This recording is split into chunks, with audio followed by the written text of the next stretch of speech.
the power has gone from the songwriter and the composer to the producer. You can get a little lazy, I think. I mean, you see it in a lot of cases with things like auto-tune. You can go in and fix anything. I do think there was a time when, look, if we take the record day as the fulcrum point, here's the preparation and here's the post-work.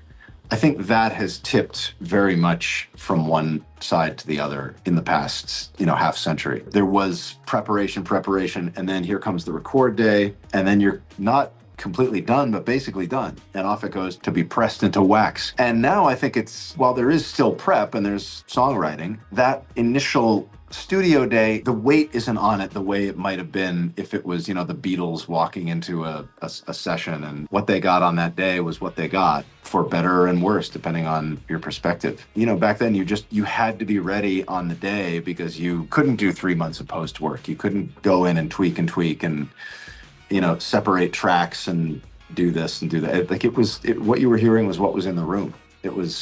So many of those old records were recordings of live performances, effectively. There's something that kind of connects you to the album in a way that maybe is not quite the same when you're listening to something that's been heavily produced. I mean, in simplest terms, the power has gone from the songwriter and the composer to the producer.